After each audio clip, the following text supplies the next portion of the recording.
শিক্ষার্থী বন্ধুরা, অবশেষে আমরা চলে এসেছি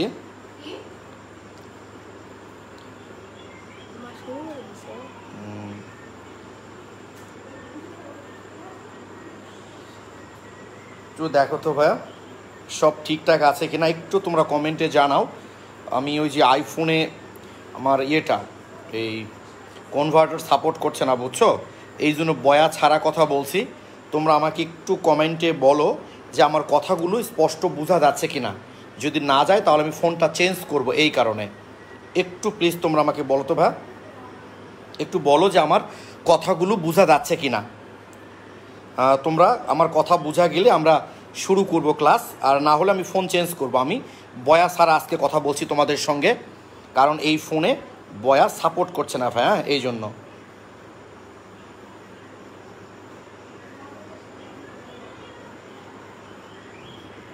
হ্যাঁ, থ্যাংক ইউ, তোমরা লিখছো ক্লিয়ার। তাহলে আমরা শুরু করতে পারি। আচ্ছা, আদি একটু আসো বাবা, এখানে যে লাইন সেটা কমেন্ট করো, কমেন্ট হচ্ছে কেন?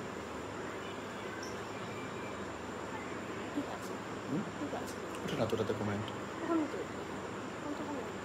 হ্যাঁ, ওকে, তাহলে তোমরা বলছো সব ক্লিয়ার আছে ভাই, আমরা তাহলে শুরু করতে পারি, ঠিক আছে?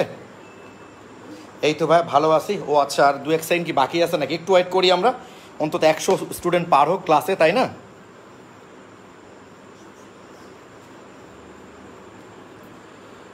ওয়ালাইকুম আসসালাম ভাইয়া, কাউসার হোসেন, বাপুন, ইশরাফিল, সুদীপ্ত, নওশিন, তাই তোমরা অনেকেই ক্লাসে এসছো অলরেডি। মিথিলা, ফারজানা, মেহেদি হাসান। ও আচ্ছা, মেহেদি হাসান, খাতা উল্টা দেখা যায় না ভাই, আমি উল্টা করেই ক্লাস নেবো। আসলে এইটা বাদ, বুঝছো, এইটা বাদ, আমি উল্টা করেই বাবা সোজা করেই ক্লাস নেব, অসুবিধা নেই। ওকে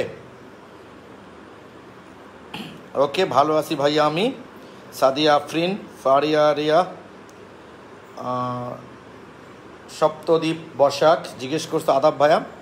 ওকে, 100 স্টুডেন্ট মোটামুটি পার হয়ে গেছে, আমরা ক্লাসটা শুরু করতে পারি, তাই না? তোমরা বোধহয় অলরেডি ভাইয়া দেখেছো যে আমি তোমাদের গ্রুপে কিছু থিওরি পোস্ট দিয়েছি, তাই না? যে থিওরিগুলো তোমাদের ক নাম্বার বা খ নাম্বার প্রশ্নের জন্য লাগে, এগুলো। তো তোমরা অবশ্যই থিওরিগুলো দেখবা। এটা তোমাদের ফার্স্ট পেপারের প্রথম অধ্যায় ছিল, দেখবা তোমরা ভাই, ফার্স্ট পেপারের একদম প্রথম অধ্যায় ছিল তোমাদের। আমি তারপরও কিন্তু তোমাদের গ্রুপে লিখে দিয়েছি, যদি তোমাদের কারো কোনো প্রবলেম হয় কোনো থিওরিতে, তোমরা অবশ্যই আমাকে জানাবা, আমি তোমাদের সেটা সলভ দিব। ওকে, এই হুবহু সব থিওরিগুলাই কিন্তু ভাই তোমাদের ফার্স্ট ইয়ারে ছিল। আর একটা বিষয় তোমরা মনে রাখবা, আমাদের পরিমাণগত রসায়নে কিন্তু 2টা পার্ট আছে ভাই, বুঝছো? পরিমাণগত রসায়নে 2টা পার্ট আছে। একটা পার্ট হলো রাসায়নিক গণনা, যেটা আমাদের চলছে এখন। আর এই রাসায়নিক গণনা অংশ শেষ হলে আমরা শুরু করব জারণ বিজারণ, সেটা আরও ইন্টারেস্টিং। কি কথা বোঝা গেছে? পরিমাণগত রসায়নের 2টা অংশ আছে, 2টা পার্ট আছে। একটা হলো আমাদের রাসায়নিক গণনা, আর একটা হলো জারণ বিজারণ। এখন আমাদের যেটা চলছে সেইটা রাসায়নিক গণনা, এইটা শেষ হলে আমরা জারণ বিজারণ শুরু করব। ওকে, তবে একটা জিনিস আমি সবসময় তোমাদের মনে করে দিচ্ছি, যে কোনো ধরনের প্রশ্ন তোমাদের মাথায় আসলে তোমরা আমাকে প্রশ্ন করবা। ওকে, মুরাদ মাহবুব, না তো ভাই আমি আজকে লেট করি নাই, আমি ডিউ টাইমে এসছি আজকে। ওকে, তাহলে আমরা শুরু করব। আমরা গত ক্লাস পর্যন্ত যেটা দেখেছি, ভাই, আচ্ছা, সেটা হলো এই যে মোলারিটি সম্পর্কে আমরা ডিটেলস দেখেছি। মোলারিটির সঙ্গে শতকরা যে সম্পর্কগুলো সেগুলো আমরা দেখেছি। আর হলো অম্লমিতি ক্ষারমিতির অঙ্কগুলো আমরা এই পর্যন্ত সলভ করেছি। এবং আমি আশাবাদী তোমরা সবাই মোটামুটি এই অম্লমিতি ক্ষারমিতি এবং মোলারিটির অঙ্কগুলো সলভ করতে পারছো। তার প্রমাণটা হলো ভাই, তোমরা কিন্তু আমাকে গত দিনের ক্লাসের পর আর কেউ কোনো প্রবলেম বলোনি। তারপরও পরবর্তীতে প্রবলেম হলে তোমরা আমাকে বলবা, আমি সেগুলো অবশ্যই সলভ করব। তাহলে আজকের শুরুতেই যেটা আমরা শুরু করব সেটা হলো ঘনমাত্রা প্রকাশের আরেকটা একক হলো ppm। ঠিক আছে, ppm। ও আচ্ছা, সুদীপ্ত সরকার তন্ময় লিখেছ, ভাইয়া আমাদের আর বোর্ডে ক্লাস নেবেন না? অবশ্যই বোর্ডে ক্লাস নেব ভাইয়া। আমি এখন গ্রামে এসেছি, বুঝছো, আমি গ্রাম থেকে তোমাদের ক্লাসগুলো নিচ্ছি, এই কারণেই আমি তোমাদের খাতায় ক্লাসগুলো নিচ্ছি।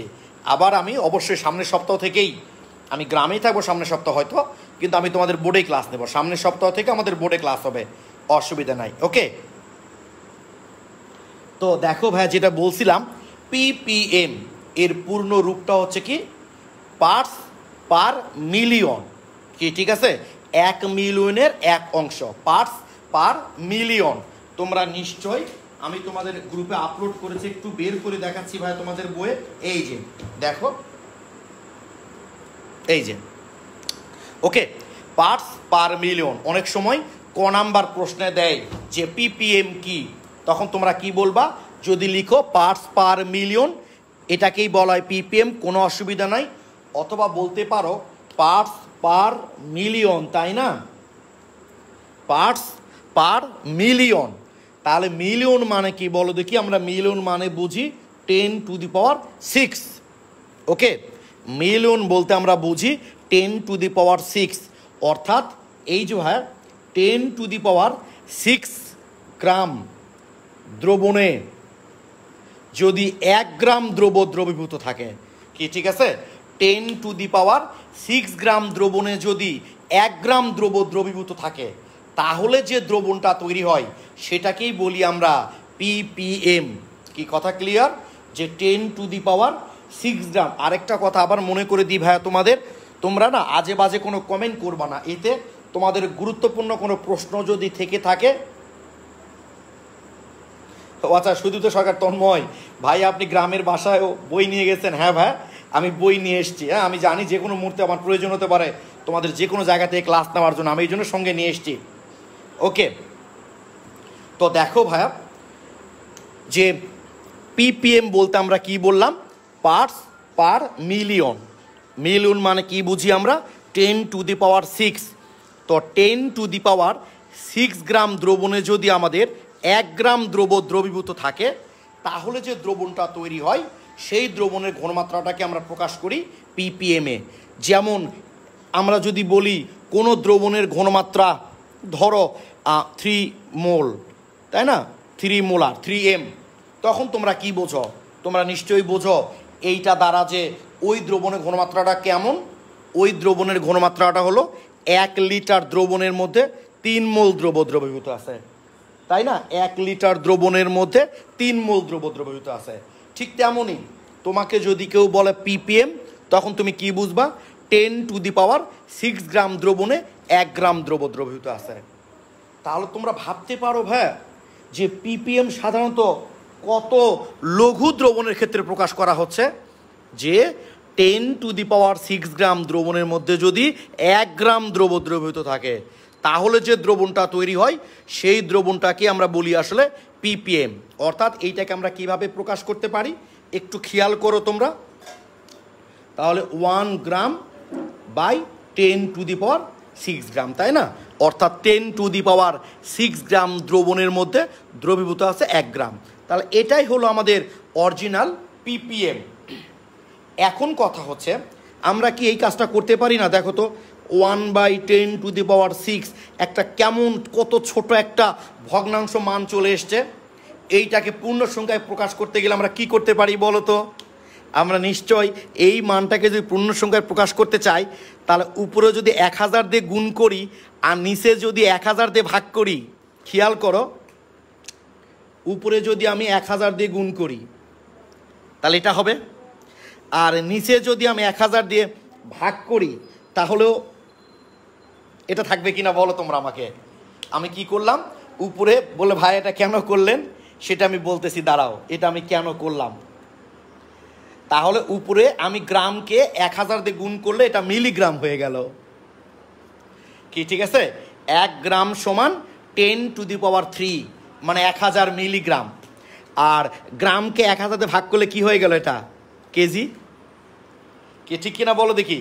গ্রামকে 1000 দিয়ে গুণ করলে ওটা মিলিগ্রাম হয়ে যায়, কারণ 1 গ্রাম সমান 1000 মিলিগ্রাম। আর গ্রামকে 1000 দিয়ে ভাগ করলে ওটা কি হয়ে যায় ভাই বলো তো? কেজি হয়ে যায়, কারণ 1 কেজি সমান 10⁻³ মানে 1000 গ্রাম। তাহলে এটা আমরা লিখতে পারি না is equal to 1 milligram per KG. বলো লিখতে পারি কি না? এই যে কেটে গেলে 1 মিলিগ্রাম পার কেজি। অর্থাৎ চিন্তা করতে পারো ভাইয়া তোমরা যে 1 কেজি দ্রবণের মধ্যে যদি 1 মিলিগ্রাম দ্রবীভূত থাকে, তাহলে সেই দ্রবণের ঘনমাত্রাকে আমরা প্রকাশ করি ppm এ। 1 কেজি দ্রবণের মধ্যে 1 মিলিগ্রাম, কতটুকু দ্রব চিন্তা করে দেখো, কত লঘু দ্রবণের ক্ষেত্রে আমরা ppm এ প্রকাশ করতে পারি। তাহলে সারাংশ কি দাঁড়ালো? যে কোনো এককে যদি তোমার ঘনমাত্রা দেওয়া থাকে, যে কোনো এককে যদি তোমার ঘনমাত্রা দেওয়া থাকে, সেইটাকে তুমি কি করবা? মিলিগ্রাম পার কেজি বানাই ফেলবা, তাহলেই কিন্তু ppm হয়ে গেল। ওই মিলিগ্রাম পার কেজি মানেই কিন্তু ভাই ppm। আবার খেয়াল করো, এটাও লিখতে পারি আমরা is equal to 1 milligram per litre. আসলে 1 মিলিগ্রাম পার লিটার, তোমরা হয়তো বলতে পারো আচ্ছা জামাল উদ্দিন ভাইয়া অনেক দিন আপনার মুখ দেখি না, মুখ দেখে ক্লাস নিলে সুবিধা হয়। এটা আমি বুঝি অবশ্য, অসুবিধা না ভাই। যে অধ্যায় আমাদের চলছে এই অধ্যায়ে মুখ না দেখলেও খুব একটা প্রবলেম নাই। এই নাফিজা ইসলাম হৃদা লিখেছ, আমি তো গ্রুপে ক্লাসগুলো রেখেই দিচ্ছি, এটা আবার তোমাদের নতুন করে বলার কি আছে ভাই? গ্রুপে রেখে দিন। ওকে, 10⁶ কোথায় গেল মুক্তা? এই যে 10⁶, এটাকে আমরা হাজার দিয়ে ভাগ করে কেজি বানাইছি গ্রাম কেজে, তাহলে 10⁻³ হয়ে যাবে। আর 1 গ্রামকে আমরা মিলিগ্রাম বানাইছি। গুড, ফারানা পারবেন এই আইডি থেকে বলে দিয়েছো কেজি করেছে। ওকে, এখন কথা হচ্ছে ভাই, আমরা এই যে মিলিগ্রাম পার কেজি অথবা মিলিগ্রাম পার লিটারও বলতে পারি। তো কেজির জায়গায় আমরা লিটার লিখেছি। তোমাদের প্রশ্ন আসতেই পারে, কারণ কেজি হলো ভরের একক আর লিটার হলো আমাদের আয়তনের একক। কিন্তু কেন লিখছি ভাই জানো? এই যে এই সূত্রটা আমরা এভাবে তখনই অ্যাপ্লাই করতে পারি যখন দ্রাবক হিসেবে আমরা পানি ব্যবহার করি। এবং খেয়াল করো, পানির ঘনত্ব সাধারণত কত জানি আমরা? গত ক্লাসে বলেছি 1 মিলিগ্রাম পার লিটার। অথবা লিখতে পারি 4 ডিগ্রি পানি 1 মিলিগ্রাম 1 গ্রাম পার ml। সরি, পানির ঘনত্ব হচ্ছে 1 গ্রাম পার ml। অথবা কি লিখতে পারি আমরা? গ্রামকে কেজি বানাতে পারি। তাহলে 1 কেজি পার কি হতে পারে? গ্রামকে কেজি বানালে মিলিলিটারকে কি বানাতে? লিটার। এই যে অর্থাৎ পানির সাধারণত ppm এককটা যেহেতু আমরা লঘু দ্রবণের ক্ষেত্রে প্রকাশ করি, এবং কতটা লঘু তোমরা দেখেই বুঝতে পারতেছো।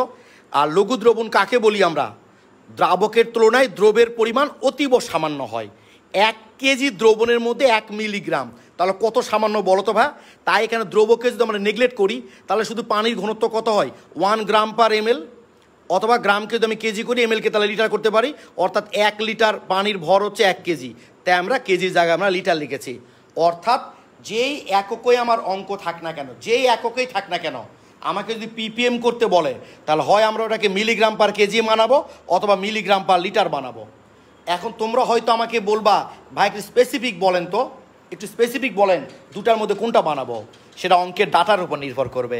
যদি দেখি আমি ভর দেওয়া আছে নিচে, তাহলে কেজি বানাবো, আর যদি আয়তন দেওয়া আছে তাহলে লিটার বানাবো। এই হলো আমাদের ppm জিনিসটা কী ভা, সেটার বিস্তারিত আলোচনা, এবং আমি এখানে লিখে দিয়েছি, একটু দেখো তোমরা। ppm বলতে সাধারণত 10⁶ গ্রাম দ্রবণে যদি 1 গ্রাম দ্রব থাকে তাকেই বোঝায়। অর্থাৎ ppm ইজিক্যাল টু দেখো 1 গ্রাম পার 10⁶। এই যে হাজার দিয়ে গুণ করে গ্রামকে মিলিগ্রাম বানিয়েছি, আর নিচের গ্রামকে কেজি বানিয়েছি। এই যে অর্থাৎ 1 কেজি দ্রবণে যদি 1 মিলিগ্রাম দ্রব থাকে তাকেই ppm বলে। যদি কোনো জলীয় দ্রবণের ঘনত্ব এত হয়, অর্থাৎ এই যে দেখছো ভাই 1 কেজি 1 লিটার লঘু দ্রবণের ক্ষেত্রে, বুঝতেই পারলা কেন লঘু? যে 1 কেজি দ্রবণের মধ্যে 1 মিলিগ্রাম দ্রব, তাহলে চিন্তা করে দেখো কত লঘু। ppm নিম্নভাবে সংজ্ঞায়িত করা যায়। এই যে আবার আমরা কি করতে পারি? মিলিগ্রামকে হাজার দিয়ে গুণ করে মাইক্রোগ্রাম করলাম, লিটারকে আবার 1000 দিয়ে গুণ করে মিলিলিটার করতে পারি, তাহলে মাইক্রোগ্রাম পার এমএল। আস্তে আস্তে আসবো, কেবল শুরু করলা তো, এখনই এত ডিপে যাওয়ার দরকার নেই ভাই। এবং দেখো একটা কথা লিখে দিয়েছি, পিপিএম ঘনমাত্রা রূপান্তরের ক্ষেত্রে প্রায়শই দ্রবণের ঘনত্ব 1 গ্রাম পার এমএল ধরা হয়। ওকে, তাহলে এই মোটামুটি আমরা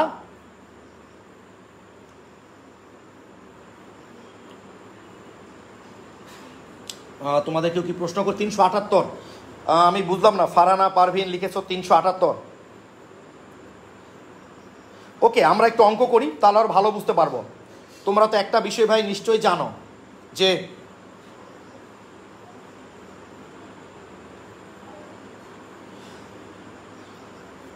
শোনো, দ্রবণ তৈরি করতে সাধারণত দ্রাবক হিসাবে পানিই ব্যবহার করা হয়। পানি ছাড়া যদি অন্য কোনো কিছু ব্যবহার করা হয় তার ঘনত্ব টনত্ব এগুলো বলে দিবে, এগুলো নিয়ে তোমাদের কোনো টেনশন নাই। তো আমরা একটু অঙ্ক শুরু করি। তোমরা তো নিশ্চয়ই জানো ভাই, কোনো সূত্র নর্মালি বোঝার সময় যত ভালো বোঝা যায়, অঙ্ক করতে গেলে কিন্তু তার চেয়ে বেশি বোঝা যায়। তো আমরা একটু অঙ্ক করব এখন পিপিএম এর, দেখি পারি কি না। এই যে আমরা প্রথমেই শুরু করছি।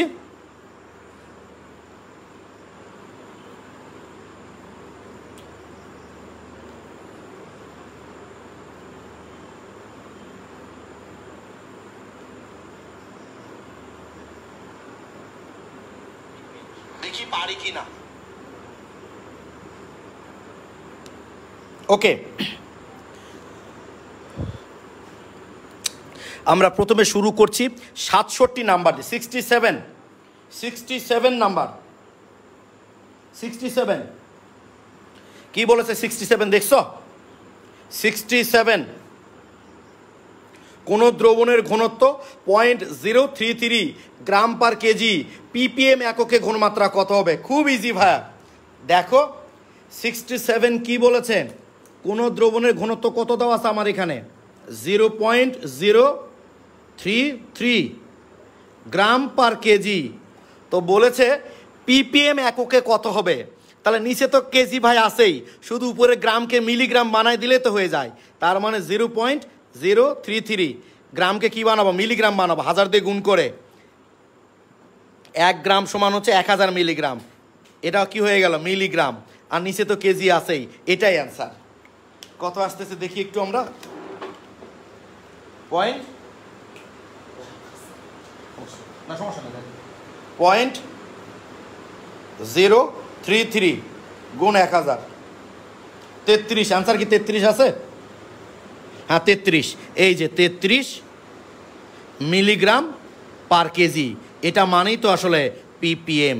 তোমরা আমাকে একটু কমেন্টে জানাও যে 67 নাম্বার অঙ্ক যে আমাদের দেওয়া আছে, দ্রবণের ঘনত্ব এত গ্রাম পার কেজি, এটাকে যে আমরা পিপিএম এ প্রকাশ করলাম, আমাকে একটু কমেন্টে তোমরা জানাও যে তোমরা বুঝতে পারলা কি না। পেজ নাম্বার 380 নাম্বার পেজের 67 নাম্বার অঙ্কটা আমরা করলাম। আমি আজকে ক্লাস শেষে গ্রুপে তোমাদের অঙ্কগুলো আবার আপলোড করব।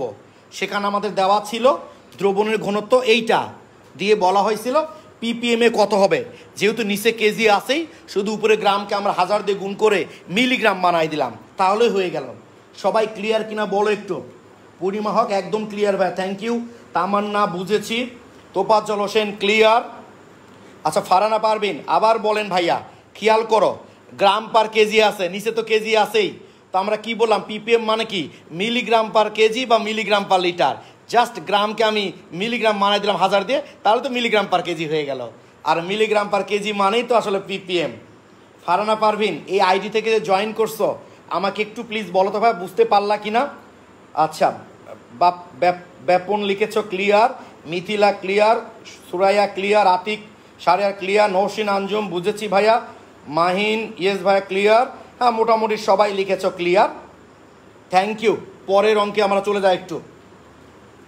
67 নাম্বার করলাম, এবার 68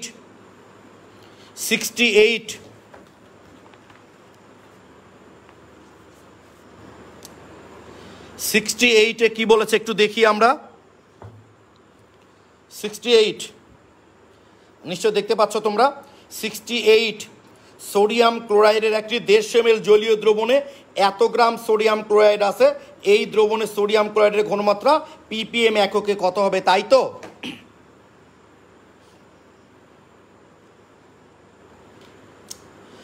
ওকে, 68 নাম্বার অঙ্কটা আমরা এখন সলভ করব। 68 কি বলেছে সোডিয়াম ক্লোরাইডের, 68 কি বলেছে দেখো ভাই, সোডিয়াম ক্লোরাইডের 150 ml দ্রবণের মধ্যে কতটুকু আছে, 0.0045 গ্রাম। ঠিক আছে, 68 নাম্বার অঙ্কে বলেছে এত ml সোডিয়াম ক্লোরাইডের মধ্যে এত গ্রাম সোডিয়াম ক্লোরাইড দ্রবীভূত আছে, দ্রবণের ঘনমাত্রা ppm এককে কত হবে সেটা আমাদেরকে বের করতে বলছে।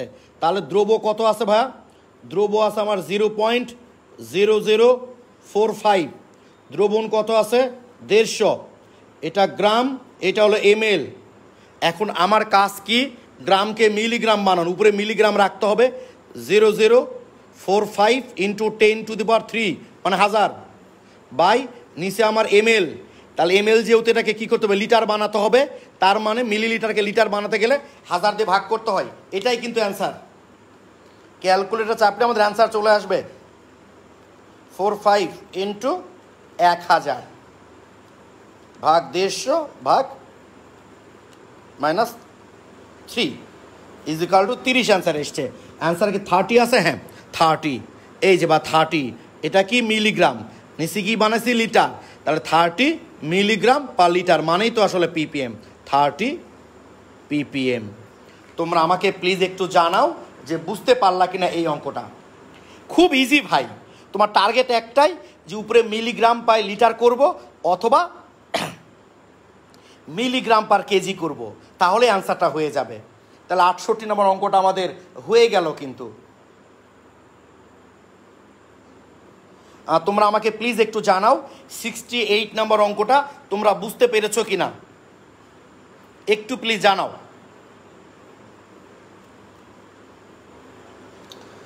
আচ্ছা জি ভাইয়া একদম ক্লিয়ার। পূর্ণিমা হক, মেয়ে যাবিন, আচ্ছা ফারহানা পারবিন এই আইডি থেকে বেনজির সম্ভবত জয়েন করছে এখান থেকে, একটু প্লিজ তুমি জানাও তো ভাই এটা বুঝতে পারলা কিনা। 68 ক্লিয়ার ভাই, thank you. Saiful Islam clear, Saptadwip Basa clear, Jamal Uddin clear, Tahid clear, Fariduzzaman. তোমরা অবাক হয়ে যাবা জানো, এই অঙ্কগুলো অবশ্য বেশিরভাগ ক্ষেত্রেই MCQ আসে, আবার সিকিউ এর গ নাম্বারও কিন্তু দেয়, আমি তোমাদের দেখাবো, টেনশন নাই। থ্যাংক ইউ, সবাই লিখেছো ক্লিয়ার। জাবের আল মামুন ক্লাসে আসো তুমি, এখনো ঘুমাও নাই? স্যার বুঝতে পেরেছি, থ্যাংক ইউ। জাবের আল মামুন আমার খুব ভালো বন্ধু, আমরা ইউনিভার্সিটি একসঙ্গে পড়ালেখা করেছি, ও এখন একটা কলেজের লেকচারার, ও অনেক ভালো পড়ায়। হ্যাঁ MCQ বেশি থাকে ভাইয়া। ওকে, আমি একটু ফারহানা এই আইডি থেকে জানতে চাচ্ছিলাম, যেহেতু তুমি বলছিলা ভাইয়া যে আরেকবার বুঝান, তুমি বুঝতে পারলা কি না আমাকে একটু কমেন্টে জানালে আমার সুবিধা হতো। ওকে, সবাই তো ক্লিয়ার লিখেছ। পরের অঙ্কে চলে যাই আমরা। 69 কি বলেছে? আদি আসতেছে না বাবা, এই যে সময় আসতেছে না, ধীরে ধীরে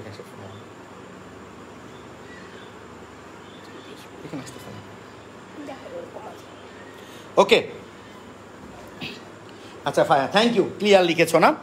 69 কি লিখেছে দেখতে পাচ্ছ? 500 ppm পটাশিয়াম নাইট্রেটের এত কেজি দ্রবণে কত মিলিগ্রাম পটাশিয়াম নাইট্রেট দ্রবীভূত আছে। আমরা এখন 69 নাম্বার অঙ্কটা সলভ করব।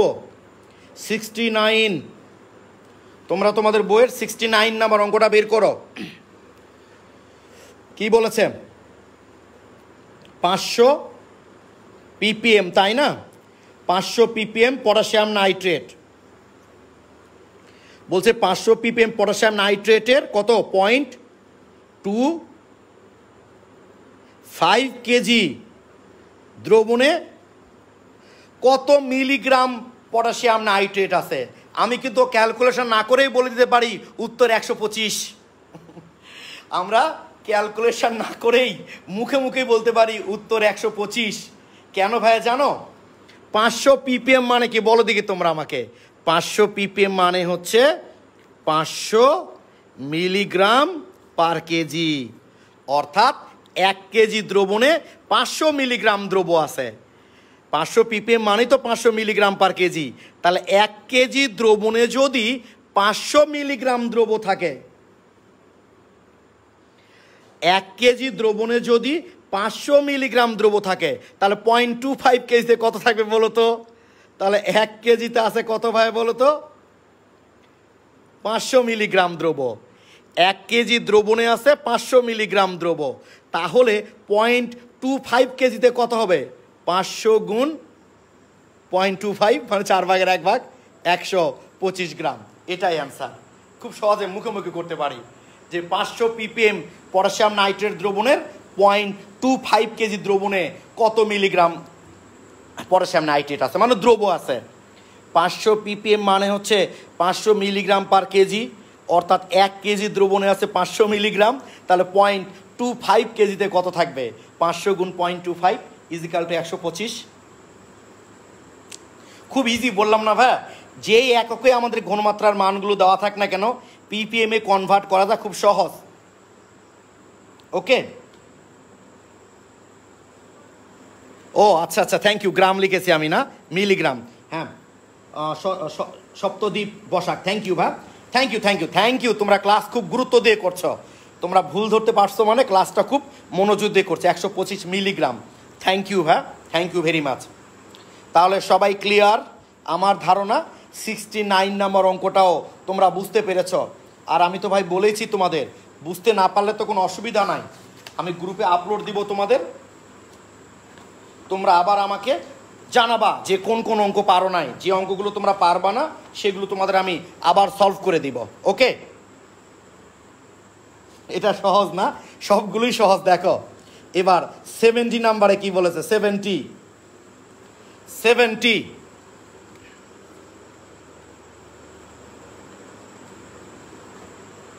70 নাম্বার দেখো একটু। কোন দ্রবণের ঘনমাত্রা 125 গ্রাম পার লিটার, ppm এককে প্রকাশ করো। দ্রবণের ঘনত্ব কত বলেছে ভাই?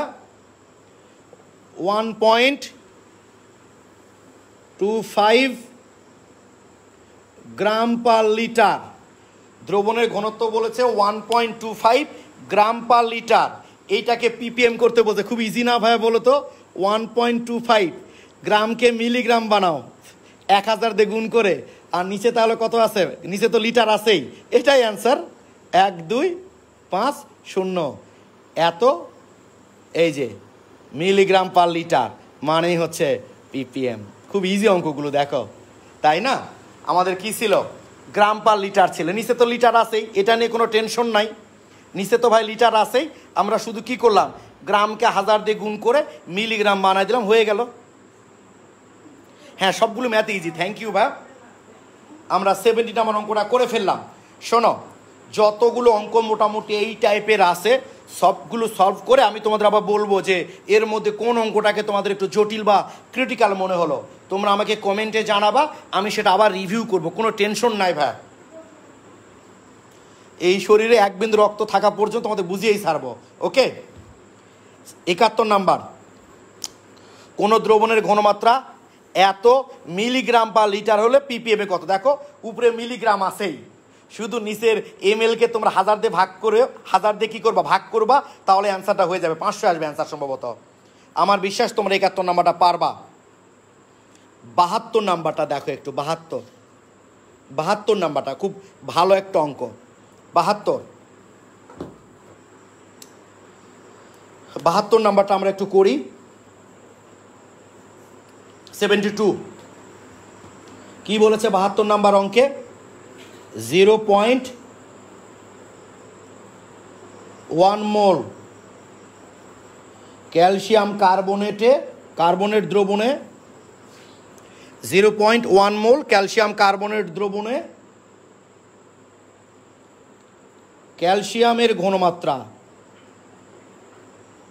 ক্যালসিয়ামের ঘনমাত্রা ppm এ কত হবে নির্ণয় করতে বলছে। ওকে, কি বলেছে যে 0.1 মোল ক্যালসিয়াম কার্বনেট দ্রবণে ক্যালসিয়াম আয়নের ঘনমাত্রা ppm এ প্রকাশ করতে হবে। এগুলো ওই যে মনে আছে তোমাদের যে এই যে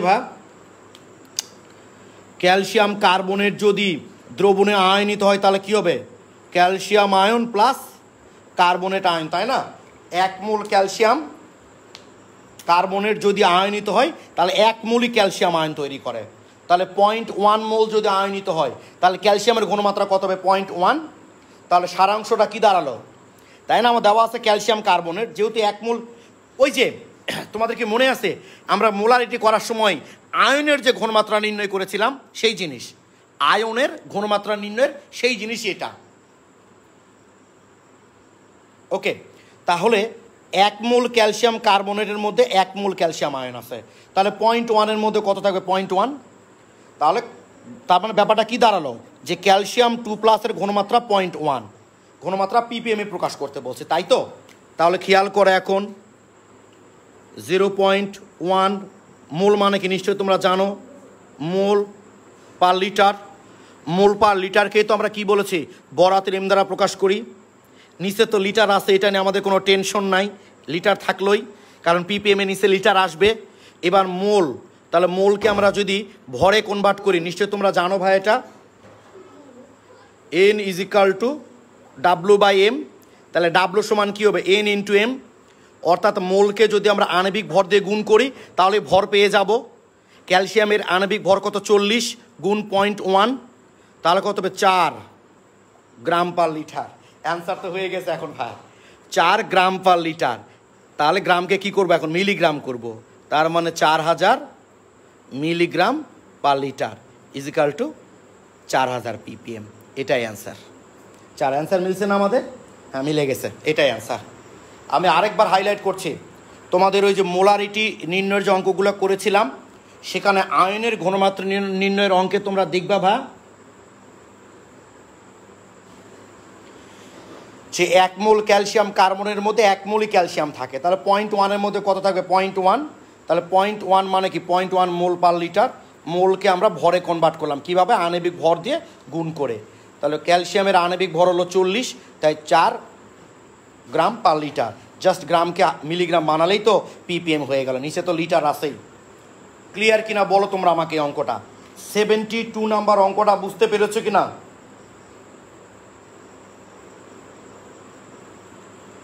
আচ্ছা, সুদীপ্ত সরকার, তন্ময়, এগুলো ভাইয়া এখন এগুলো কথা জিজ্ঞেস করবা না, আমরা তো মাঝে মধ্যে লাইভ করছি না, যেমন কালকে 5টার সময় এইচএসসি পরীক্ষার্থীদের নিয়ে একটা লাইভ প্রোগ্রাম আছে, সেগুলোতে এগুলো জিজ্ঞেস করো ভাইয়া। ক্লাস করার সময় শুধু ক্লাসের বিষয়গুলোই জিজ্ঞেস করবা, তাহলে তোমাদের বুঝতে সুবিধা হবে। আচ্ছা, থ্যাংক ইউ, সবাই লিখছ। Srabani 4000, thank you. Farhan Moshe, clear ভাইয়া। মাহমুদা খাতুন, ভাইয়া আরেকবার বলেন একটু ভালো হয়। আচ্ছা দেখো ভাইয়া, যে আমাদের এক ক্যালসিয়াম কার্বনেটের 1 মোলের মধ্যে কিন্তু 1 মোল ক্যালসিয়াম আছে, এটা আমি তোমাদের মোলারিটি নির্ণয়ের অঙ্ক যখন করিয়েছি তখন দেখিয়েছিলাম। তার মানে 0.1 মোল ক্যালসিয়াম কার্বনেটের মধ্যে কত মোল ক্যালসিয়াম থাকবে, 0.1। তার মানে 0.1 মোল পার লিটার। এই যে মোলকে আমরা আণবিক ভর দিয়ে গুণ করলে কীভাবে ভর বের হবে, ক্যালসিয়ামের আণবিক ভর হচ্ছে 40, তাহলে 40 গুণ 0.1, এই যে 4 গ্রাম পার লিটার। নিচে তো লিটার আছে, খালি গ্রামকে 1000 দিয়ে গুণ করলে মিলিগ্রাম হয়ে যাবে। মাহমুদা খাতুন, একটু কমেন্টে জানাও তো বুঝতে পারলা কিনা ভাইয়া। সৌরভ, আমি আরেকবার বুঝালাম, বলো তো এখন বুঝতে পারলা কিনা? আচ্ছা, তাহমিদুল ইসলাম অমনি বলছে বাচ্চারাও এসব ম্যাথ বুঝে, ঠিকই বলেছো ভাইয়া। আচ্ছা, ক্লিয়ার, থ্যাংক ইউ, ক্লিয়ার ভাইয়া। আচ্ছা, যারা আরেকবার বললা তারা একটু বলো তো ভাই বুঝতে পারলা কিনা। এই যে মাহমুদা খাতুন আর হলো এই যে সাজিবুর রহমান, সৌরভ, একটু বলো তো ভাইয়া তোমরা বুঝতে পারলা কিনা।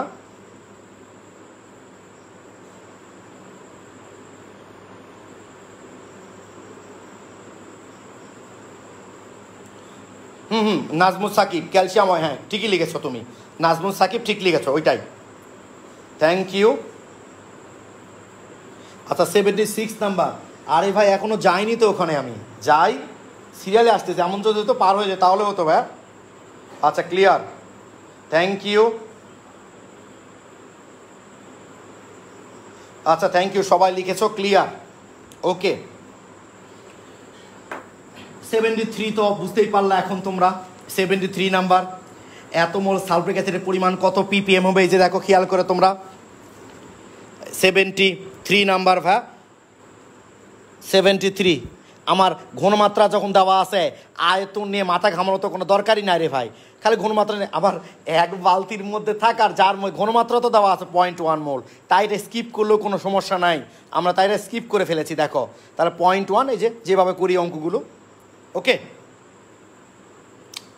74 দেখছো বরিশাল বোর্ড 16 অঙ্ক, এটা 0.15 মোল এই সেল দ্রবণের ঘনমাত্রা ppm এককে কত হবে? ঠিক আছে 0.1 মোল, এটা করি আমরা, বরিশাল বোর্ডের অঙ্ক যেহেতু। কি দেওয়া আছে দেখো তো এখানে, 0.15 মোল এই সেল, তাই না? ppm এ এই ঘনমাত্রা বের করতে বলছে, তার মানে এত মোল মানে কি 0.15 মোল পার লিটার, তার মানে 0.15 আণবিক ভর দিয়ে আমরা গুণ করলাম, তাহলে গ্রাম হয়ে যাবে, তাই না? গ্রাম, আর নিচে তো লিটার আছেই, এটাকে একবারে করে ফেলি আমরা, যদি 1000 দিয়ে গুণ করে দিই তাহলে মিলিগ্রাম হয়ে যাবে, এটাই তো তাহলে অ্যান্সার, ঠিক কি না? 0.15 গুণ 36.5 গুণ 1000 ইজিক্যাল টু কত এসছে এখানে আমাদের? 5475, এই যে মিলিগ্রাম পার লিটার মানে ppm। চিন্তা করে, এটা বরিশাল বোর্ডের অঙ্ক, সম্ভবত গ নাম্বারে দিয়েছিল এটা, ঠিক আছে? ও আচ্ছা, আশিকুজ্জামান আশিক লিখতো না ভাইয়া, 6-এ পড়া ছোটো ভাই বলছে এত বড় এইসব গুণ ভাগ শিখছো ভাইয়া। আচ্ছা ভাই, এটাই হয় আর কি, এই ইংরেজি বর্ণমালার এ থেকে জেডের বাইরে তো আর কোনো বর্ণমালা নাই, তাই না? ওগুলো নিয়েই সবসময় কাজ করতে হয়, গুণ ভাগ যোগ বিয়োগের বাইরে তো কিছু নাই। ওকে, তো এখন তোমরা দেখো 75, এটা বুয়েট 15-16-তে এসছে, চিন্তা করো, তাহলে বোঝো বুয়েটের চান্স পাওয়া কত সহজ।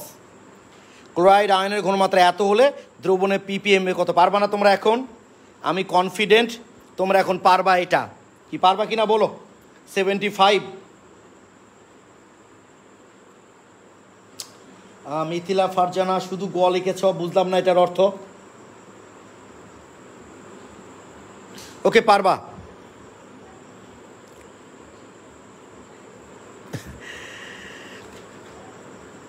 আচ্ছা 76 নাম্বার, এই যে দ্রাব্যতা এত মোল। আচ্ছা আমাকে একজন লিখলা 76 নাম্বারটা ভাই প্লিজ মাথায় রেখো, দ্রাব্যতা আর ঘনমাত্রা কখন হয় বলো তো? তোমাদের কে বলবা এটা? তোমরা কমেন্টে একটু জানাও। এইটা আমরা গুণগত রসায়নে পড়েছিলাম, সম্পৃক্ত দ্রবণের ক্ষেত্রে যেটা সেটা হলো আমরা বলি দ্রাব্যতা, আর যে কোনো ঘনমাত্রার ক্ষেত্রে সেটা বলি আমরা ঘনমাত্রা। তার মানে এত দ্রাব্যতা মানে এটা ঘনমাত্রা, তাহলে ঘনমাত্রা এত মোল হলে ppm এককে আমাদের এটা বের করতে বলছে, তাহলে যেভাবে শিখলা ভাই বের করে ফেলো। দেখো এই যে 2.3 ইন্টু 10⁴ এত মোল পার লিটার, তাই তো? তাহলে কি করতে হবে? 2.3 ইন্টু 10⁻⁴ মোলকে আণবিক ভর 32 দিয়ে গুণ করলে গ্রাম হচ্ছে, 1000 দিয়ে গুণ করলে মিলিগ্রাম হয়ে যাবে, আর নিচে তো লিটার আছেই। আরে এটাই অ্যান্সার, দেখো এটাই অ্যান্সার। 2.3 10⁻⁴ ইন্টু 32 ইন্টু 1000, 7.36, ওই যে মিলিগ্রাম বা লিটার মানে হচ্ছে ppm। আমাকে তোমরা যে জিজ্ঞেস করলা যে 76 নাম্বারটা ভাই প্লিজ করে দেন, সে বুঝতে পেরেছে কিনা? আমার ধারণা তুমি ভাইয়া ফার্স্ট ইয়ারে দ্রাব্যতা এবং ঘনমাত্রা এবং দ্রাব্যতার গুণফল এবং আয়নিক গুণফল নিশ্চয়ই খুব একটা ক্লিয়ার করে আসনি, কারণ এটা প্রবলেম হওয়ার কথা না। সম্পৃক্ত দ্রবণের ক্ষেত্রে যে ঘনমাত্রা সেটাকে বলি আমরা দ্রাব্যতা, আর যে কোনো ঘনমাত্রাই হলো ঘনমাত্রা, কি ঠিক আছে? অর্থাৎ কোনো দ্রবণে ঘনমাত্রার সর্বোচ্চ যে ঘনমাত্রাটা সেটাই হলো দ্রাব্যতা। যারা ফার্স্ট ইয়ারে পড়েছ, একটা উদাহরণ দিতাম আমি, মনে আছে কি তোমাদের? যে আমি তোমাদের পড়ানোর সময় যে রুমটা আমরা ব্যবহার করতাম সেখানে সর্বোচ্চ ক্যাপাসিটি হচ্ছে 100, কি বললাম? সর্বোচ্চ ক্যাপাসিটি 100। ধরো আমি ওখানে প্রবেশ করালাম 25, এই 25টা হলো ঘনমাত্রা, অথবা 50 এটাও ঘনমাত্রা, 80 এটাও ঘনমাত্রা, 99 এটাও ঘনমাত্রা, 100 এটাও ঘনমাত্রা, কিন্তু 100টাই হচ্ছে দ্রাব্যতা, অর্থাৎ সর্বোচ্চ যে ঘনমাত্রা সেটাই হলো আসলে দ্রাব্যতা। ওকে, জাস্ট এতটুকুই বললাম আমি। এটা তোমাদের গুণগত রসায়নের ওই যে দ্রাব্যতা, দ্রাব্যতার গুণফল, আয়নিক গুণফল ওই জায়গায় বিস্তারিত আছে। তোমরা ফার্স্ট ইয়ারে খাতাটা একটু বের করবা, তাহলে ক্লিয়ার হয়ে যাবা। তোমরা আমাকে যে জিজ্ঞেস করলা, গুড, প্রান্ত মণ্ডল লিখেছ সম্পৃক্ত দ্রবণের ক্ষেত্রে ঘনমাত্রাই হলো দ্রাব্যতা। ভাইয়া 73 নম্বরে 0.1 মোল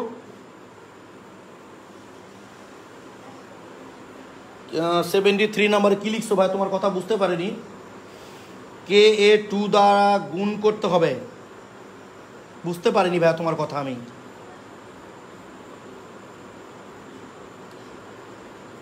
গুণ করতে হবে কেন ভাই? এখানে তোমাকে গুণ করতে হবে, হাইড্রোজেন আয়নের ঘনমাত্রা বলেনি তো এখানে তোমাকে। তো ভাইয়া একাব্বর এই আইডি থেকে যে জয়েন করছো, তোমাকে তো ভাই হাইড্রোজেন আয়নের ঘনমাত্রা বলেনি, সালফিউরিক অ্যাসিডের ঘনমাত্রা বলছে। তুমি আবার গুণ টুন করতে যাবা কেন? আচ্ছা, কে জিজ্ঞেস করছিলাম একটু দেখে নিই ভাইয়া, যে 73, তাহলে বুঝতে পারবো। Sorry, 76 number. আচ্ছা, এখানে তুমি লিখছো K2 দ্বারা গুণ করতে হবে। K2 দ্বারা গুণ করতে হবে মানে কি ভাই? আমি বুঝলাম না কিন্তু তোমার কথা। আমি K2 দ্বারা গুণ মানে বুঝতে পারিনি ভাই। আচ্ছা যাক, আমি বুঝতে পারছি 76 নাম্বারটা কে জিজ্ঞেস করছো। ওকে, হাইড্রোজেন আয়নের ঘনমাত্রা যদি বলতো সালফিউরিক অ্যাসিড থেকে, তাহলে 2 দিয়ে গুণ করতে হতো, সরাসরি সালফিউরিক অ্যাসিডের ঘনমাত্রা বের করতে বলছে। আমার ধারণা ঘনমাত্রা প্রকাশে যে এককে তোমাদের মান দেওয়া থাক না কেন, ppm করতে বললে তোমরা বের করতে পারবা। কি পারবা না ভাই? তাহলে এখন বলো তো একটু, পরীক্ষায় যদি বলা হয় ধরো কোনো দ্রবণের ঘনমাত্রা দেওয়া আছে 30% দেওয়া আছে, দিয়ে বললো ppm এ প্রকাশ করো, তাহলে কি করবা? পটাপট আমাকে একটু জানিয়ে দাও। শতকরায় ঘনমাত্রা দেওয়া আছে, দিয়ে বললো ppm করো, কি করবা? শর্টকাটে জানাও। ততক্ষণ আমি একটা এমসিকিউ বের করে তোমাদের দেখাবো। একটা এমসিকিউ বের করি, ঢাকা ইউনিভার্সিটি এই এমসিকিউটা এসছে।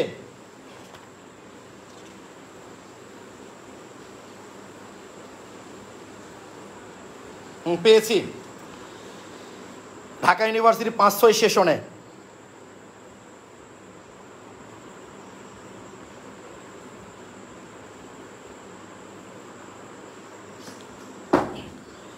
সুদীপ্ত সরকার, তন্ময়, বলো তো ভাই একটু।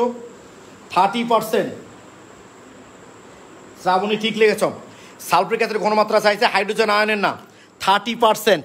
তাহলে 30% মানে কি ভাই বলো তো? 30% মানে হচ্ছে তোমার 100-র মধ্যে আছে 30, তাহলে 100-র মধ্যে আছে 30, তাহলে মিলিয়ন মানে কি 10⁶। এইটার মধ্যে তাহলে কত থাকবে? কেটে গেলে কত হচ্ছে দেখো তো, 30 গুণ 10⁴। তার মানে বিষয়টা কি দাঁড়ালো? শতকরাকে যদি ppm করতে বলে তুমি কি করবা ভাইয়া জানো? 10⁴ দিয়ে গুণ করবা, উত্তর হয়ে যাবে। ধরো তোমাকে x% এইটাকে ppm করতে বললো, তুমি কি করবা জানো? x গুণ 10⁴, তাহলে অ্যান্সার হয়ে যাবে। যে কোনো শতকরাকে ppm করতে বললে, 10⁴ দিয়ে গুণ করবা, অ্যান্সার হয়ে যাবে। ওকে, যদি আরো বিস্তারিত করতে চাও তাহলে দেখাচ্ছি, দেখো যদি বিস্তারিত দেখতে চাও। দেখো তাহলে 30% মানে তোমরা নিশ্চয়ই জানো যে এত পার্সেন্ট ব্র্যাকেটে কিছু বলেনি, মানে W/V, ঠিক কি না? তার মানে 100 ml এর মধ্যে আছে 30, তার মানে 30 কার মধ্যে? 100 ml এর মধ্যে। তার মানে এটা 100 ml, এইটা হলো 30 কি ভাই বলো তো? গ্রাম। তাহলে গ্রামকে মিলিগ্রাম বানাবো, 30 গুণ 1000, আর ml-কে কি বানাবো আমি? লিটার বানাবো, ইন্টু 10⁻³ কি মনে আছে? 30%। W/V মানে কি ভাই বলো দেখি? যে 100 ml যদি ব্র্যাকেটে কিছু বলা না থাকে, আমরা জানি ওটা W/V ঘনমাত্রা বোঝানো হয়। অর্থাৎ 100 ml দ্রবণের মধ্যে আছে 30 গ্রাম দ্রব্য, তাহলে 30 গ্রাম বা 100 ml। তাহলে গ্রামকে কি করলাম আমরা? 1000 দিয়ে গুণ করে মিলিগ্রাম বানালাম, আর ml কে 1000 দিয়ে ভাগ করে লিটার বানালাম। তাহলে এটা ক্যালকুলেশন করলে কী আসতেছে দেখো তো, 30 ইন্টু, তাহলে কেটে গেল, এটা উপরে চলে গেলে কী হবে, 10⁴ এসছে। যে কোনো শতকরাকে ppm করতে বললে তোমরা 10⁴ দিয়ে গুণ করবা, উত্তর হয়ে যাবে। আমাকে একটু বলো বিষয়টা তোমরা এখন বুঝতে পেরেছো কি না? 73 নাম্বারটা আশিকুজ্জামান আশিক লিখেছ। 73 নাম্বারে ভাই 500 ml দেওয়া থাক, 500 ml দেওয়া থাক, আমার 14 ml দেওয়া থাক না কেন? আচ্ছা আশিকুজ্জামান আশিক, তোমার জন্য একটা গল্প বলছি, তুমি আমাকে বলো 1 বালতি পানির মধ্যে, আশিকুজ্জামান আশিকের উত্তর দিবা। আশিকুজ্জামান আশিক, 1 বালতি আমার পানি ছিল, সেই পানির ঘনমাত্রা ছিল 0.25 মোল। তো ওই পানি থেকে আমি 1 গ্লাস পানি নিয়ে এলাম। তুমি এখন আমাকে বলো এই 1 গ্লাস পানির মধ্যে দ্রবণের ঘনমাত্রা কত হবে, বলো আমাকে। আশিকুজ্জামান আশিক, তুমি আমাকে বলবা 1 বালতি পানি ছিল, সে 1 বালতি পানির ঘনমাত্রা ছিল 0.25 মোল। আমি সেখান থেকে 1 গ্লাস পানি তুলে নিয়ে আসলাম, এই 1 গ্লাস পানির মধ্যে ওই দ্রবণের ঘনমাত্রা কত হবে আমাকে একটু আশিকুজ্জামান আশিক জানাও।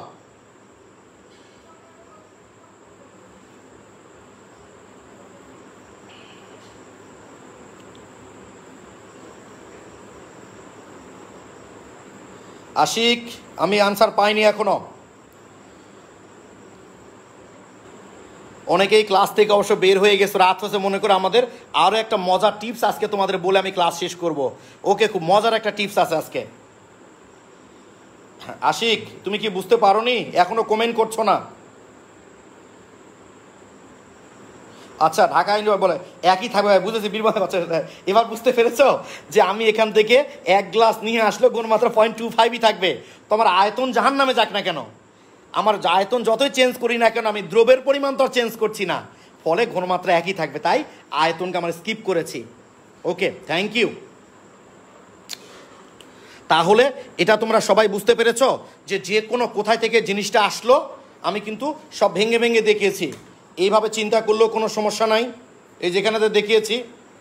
ওকে, তারপর এই যে আরও ভেঙে দেখালাম, 30/100 ml, ওটাকে মিলিগ্রাম বানালাম, এটাকে লিটার বানালাম, ফাইনাল এটাই আসতেছে। অর্থাৎ যে কোনো শতকরাকে ppm করতে বললে তোমরা 10⁴ দিয়ে গুণ করবে, উত্তর হয়ে যাবে। ঢাকা ইউনিভার্সিটির প্রশ্নটা হচ্ছে 451 পেজের 17 নাম্বার। ঢাকা ইউনিভার্সিটির 451 নাম্বার পেজের 17 নাম্বার প্রশ্ন। দেখো তোমরা 451 পেজের 17, দেখো বাতাসে কার্বন ডাইঅক্সাইডের ঘনমাত্রা এত, অথচ ব্র্যাকেটে বলেই দিয়েছে আয়তন শতাংশে, এর মান ppm এ কত হবে?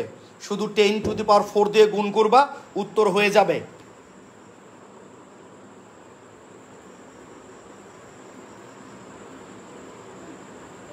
তাহমিদুল ইসলাম মমি, ভাইয়া আপনি কমেন্ট একটু দেরিতে পান মনে হয়। হতে পারে ভাই, হতে পারে, এটা নেটওয়ার্কের ব্যাপার, তো একটু দেরিতেই পাওয়া যায় অবশ্য। ওকে ওকে, তাহলে ক্লিয়ার। আমার বিশ্বাস তোমাদের বইয়ে যত MCQ বা সিকিউ আছে ppm সংক্রান্ত সবগুলা তোমরা এখন করতে পারবা। যদি করতে না পারো কোনো অসুবিধা নেই, যেগুলো পারবা না অঙ্ক করতে সেগুলো তোমরা গ্রুপে আপলোড দিবা, আমি নেক্সট ক্লাসে সেগুলো সলভ করে দিব। এই আমাদের ppmটা শেষ হয়ে গেল। আজকে জাস্ট আর 10 মিনিট ক্লাস নেব আমি তোমাদের, 10 মিনিট, আর 10 মিনিট ক্লাস নেব মজার একটা টপিক দিয়ে। সেটা হলো এই যে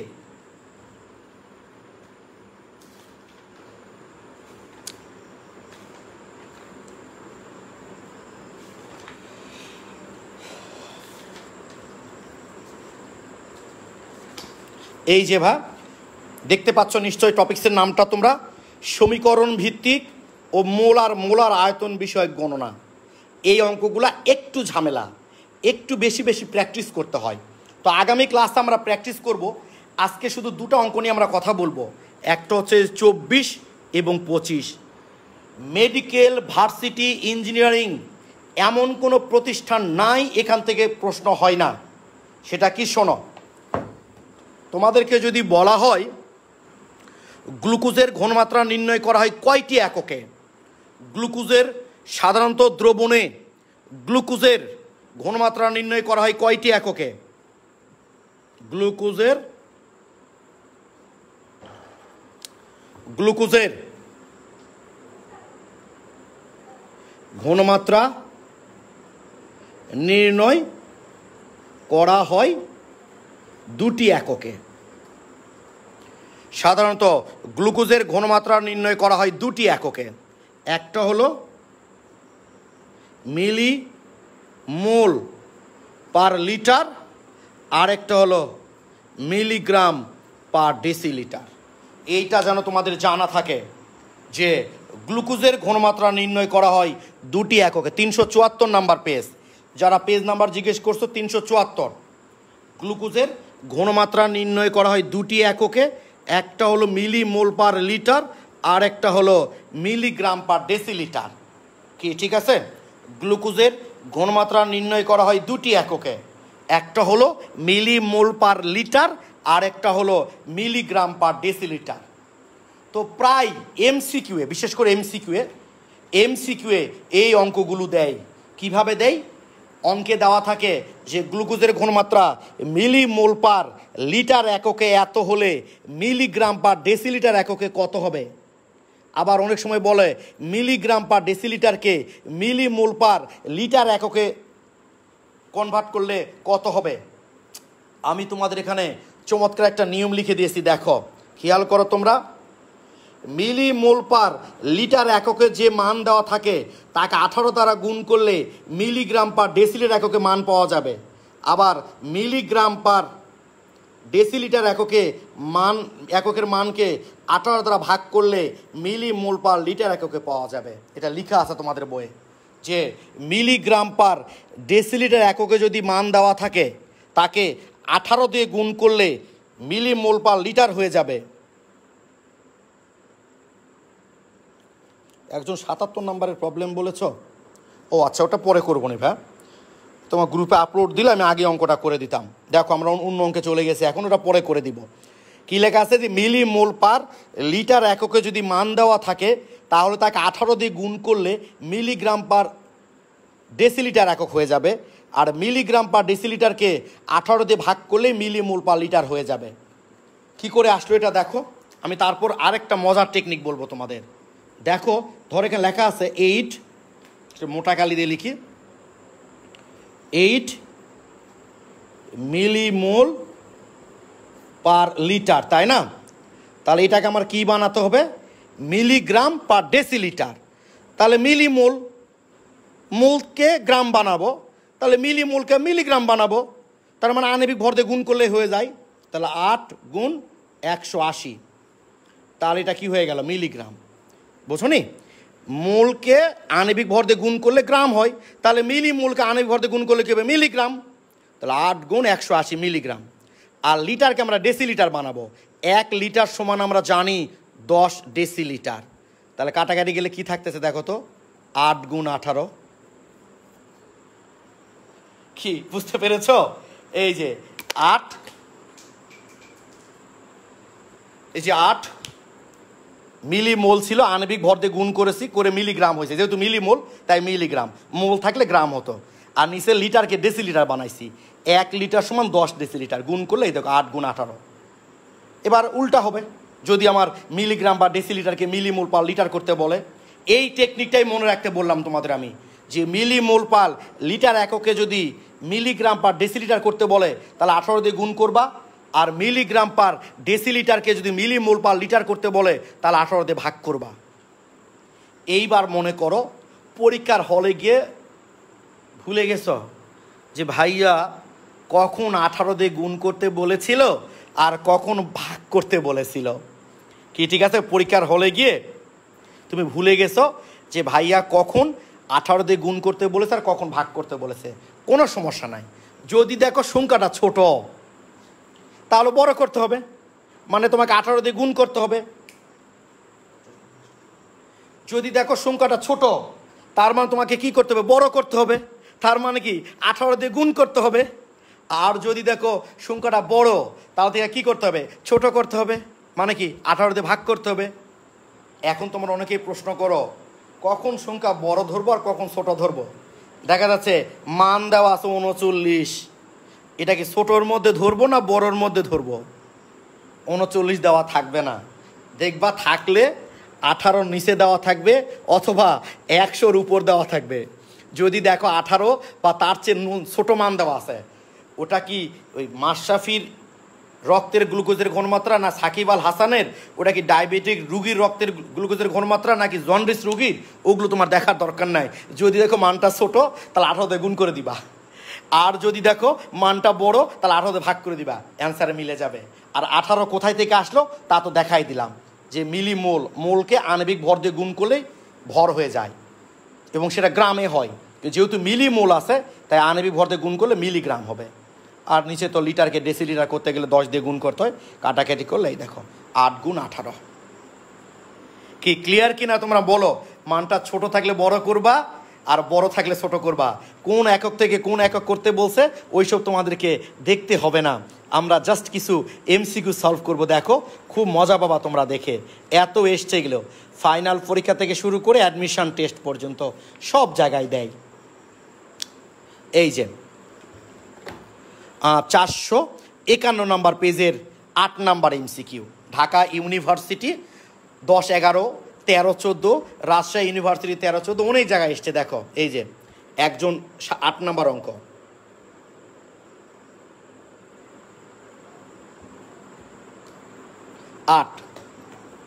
ঠিক আছে।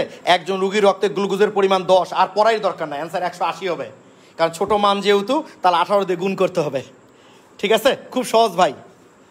অনেক অনেক জায়গায় এসছে এই অঙ্কগুলো, তোমরা দেখবা। ভার্সিটি তো দেখলাই, এবার মেডিকেলে দেখো, মেডিকেলেও আসে, ইঞ্জিনিয়ারিং সব জায়গায় আসে এখান থেকে।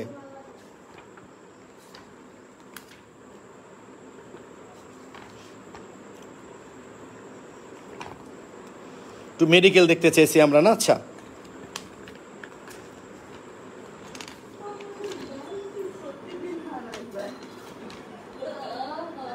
এই যে 50 নাম্বার অঙ্ক দেখছো, মেডিকেলের 18-19-এর অঙ্ক। এটা এই রিসেন্ট দিয়েছে, গত বছর। একজন রুগীর রক্তে গ্লুকোজের পরিমাণ 190, তাহলে আর পড়াই দরকার নাই। তাহলে 18 দিয়ে আমরা কি করব ভাইয়া বলো তো? 18 দিয়ে তাহলে ভাগ করব, তাহলে 10-এর উপর অ্যান্সার হবে। 10-এর উপরে একটা অ্যান্সার আছে, বি নাম্বার 10.56, কারণ ক্যালকুলেটার যেহেতু ব্যবহার করতে দিবে না, এভাবেই চিন্তা করতে হবে। এটা হলো 472 পেজের 51 নাম্বার। মেডিকেলের এমসিকিউটা হলো 472 পেজের 51 নাম্বার। ক্লিয়ার? তাহলে একটু আমি রিভিউ করে নিই ভাই অধ্যায়টার। সেইটা হলো পরিমাণগত রসায়নের এই যে 1 থেকে পরিমাণগত রসায়নের 1 থেকে 23 পর্যন্ত যে অঙ্কগুলো আছে, একদম শুরুতে চলে এসো তোমরা। 372 পেজ, 372 পেজের একদম শুরুতে চলে আসো ভাইয়া। 18 হলে কি করব? 18 হলে 18 দিয়ে ভাগ করবা, তাহলেই হবে। এরকম মানও তো আছে, দেখবা। তাহলে 18 দিয়ে, সরি 18 থাকলে তোমরা 18 দিয়ে গুণ করে দিবা, তাহলেই হবে। অসুবিধা নেই, 18 সাধারণত দেয় না, এর চেয়ে কমই দেয়, দিলে ওই কাজ করে দিবা। এ তো টেকনিক বলেছি আমি। খেয়াল করো ভাইয়া তোমরা, চলে আসো একদম শুরুতেই 372 নাম্বার পেজ। এই যে 1 থেকে এই 23 পর্যন্ত অঙ্ক আমরা আপাতত করব না, এইটা আমরা পরিমাণগত রসায়ন যখন করব তখন এই জিনিসগুলো করব। তোমরা হয়তো বলবা ভাই কেন? কারণ এখানে আর নাম একটা রাশি আছে, অনেক ব্যাপার আছে ভাই, যে কনসেপ্ট আমাদের পরিমাণগত পরিবেশ রসায়ন থেকে নিতে হবে, প্রথম অধ্যায় থেকে। অর্থাৎ 1 থেকে 23 পর্যন্ত অঙ্ক আমরা প্রথম অধ্যায়ের সাথে করব। ঠিক আছে? 24-25 তো আজকে আমাদের হয়ে গেল। 26 থেকে এই যে 49 পর্যন্ত অঙ্কগুলো একটু ক্রিটিক্যাল, এগুলো আমরা সামনে ক্লাসে সলভ করব। আর এই থিওরিগুলো তো তোমাদের ফার্স্ট ইয়ার থেকে পড়ে এসছ, তারপরও প্রবলেম থাকলে আমাকে বলবা। এই যে 50 থেকে 95 পর্যন্ত আমরা সলভ করে ফেলেছি। ওকে, 50 থেকে 95 পর্যন্ত আমরা সলভ করে ফেলেছি। আচ্ছা, তাহলে আমাদের 1 থেকে 23 আমাদের বাকি থাকছে, এটা আমরা পরিবেশ রসায়নের সাথে করব। 24 থেকে সামথিং এগুলো আমরা আগামী ক্লাসে করব। আর 95 পর্যন্ত তো হয়ে গেছে, অর্থাৎ আগামী ক্লাসটা আমাদের রাসায়নিক গণনার শেষ ক্লাস হবে। ঠিক আছে? আগামী ক্লাসে আমরা রাসায়নিক গণনা শেষ করে পরবর্তী ক্লাস আমরা জারণ বিজারণ শুরু করব। তোমরা বোধহয় আমাকে কে একজন বললা 77 নম্বর অঙ্কটা খুব সহজ। দেখো 77 নম্বর অঙ্কটা আমাকে কে একজন বললা, 77। এই যে কোনো নির্দিষ্ট আয়তনের 1/20 মোল সালফিক অ্যাসিড দ্বারা সম আয়তনের কত মোলার সোডিয়াম হাইড্রক্সাইড প্রশমিত করা যাবে? খুব সহজ ভাই অঙ্কটা, দেখো সোডিয়াম হাইড্রক্সাইড তুল্য সংখ্যা হলো 1, একবারে লিখলাম। ঘনমাত্রা আমাকে বের করতে বলেছে, আয়তন ধরে নিলাম ভি ইজিক্যাল টু সালফিক অ্যাসিডের তুল্য সংখ্যা হলো 2, ওকে। ঘনমাত্রা দেওয়া আছে 1/20 আর আয়তন যদি দেওয়া সমান তাহলে ভি ধরে নিলাম। তাহলে তোমরা এখন বলো সি সমান তাহলে কত হবে ভাই? দেখো তো 2/20 মানে 0.1 মোল অ্যান্সার। খুব সহজ এই অঙ্কটা, ঠিক আছে, খুবই সহজ। সোডিয়াম হাইড্রক্সাইডের তুল্য সংখ্যা হলো 1, ঘনমাত্রা বের করতে বলেছে, আয়তন ভি ধরে নিলাম। সালফিক অ্যাসিডের তুল্য সংখ্যা হচ্ছে 2 আর ঘনমাত্রা দেওয়া আছে 1/20 মোল আর আয়তন তো দুটার সমান ভি, তাহলে ভি ভি কেটে গেল, সি সমান কত আসবে? 2/20 মানে কি 0.1 মোল। ক্লিয়ার? তাহলে এখন আমরা একটু ফিরে আসি, ওকে। আমাকে নিশ্চয় তোমরা এখন দেখতে পাচ্ছ। আচ্ছা একটু প্লিজ শেষ করে নিই ভাই আমরা। তাহলে আগামী ক্লাসে আমাদের রাসায়নিক গণনার অংশটুকু শেষ হয়ে যাবে। পরবর্তী ক্লাস থেকে আমরা শুরু করব, মানে আগামী ক্লাসের পর থেকে, সেই ক্লাস থেকে আমরা করব জারণ বিজারণ। তো আগামী তোমাদের ক্লাস এখন রুটিন মাফিক চলবে, শনি সোম বুধ যে সময় হতো, অর্থাৎ বেলা 12:30টায়। তাহলে আগামী ক্লাস থেকে তোমাদের শনি সোম বুধ বেলা 12:30টায় ক্লাস হবে, ওকে। তাহলে ততক্ষণ সবাই ভালো থেকো। আর যদি তোমাদের কারো কোনো প্রবলেম থাকে সেগুলো গ্রুপে আপলোড করবা। আরেকটা কথা বলে দিই, তোমরা অনেকেই ঈদের মধ্যে গ্রুপে জয়েন করেছো, বলেছো ভাইয়া স্মার্টফোন ছিল না, ক্লাস চাপ বেশি হয়ে গেছে। কোনো টেনশন নাই ভাইয়া, পরিস্থিতি স্বাভাবিক হলে আমরা ক্লাসগুলো পুনরায় করব, তবে সে আশায় বসে থেকো না। এখন যতটুকু পারো সলভ করো।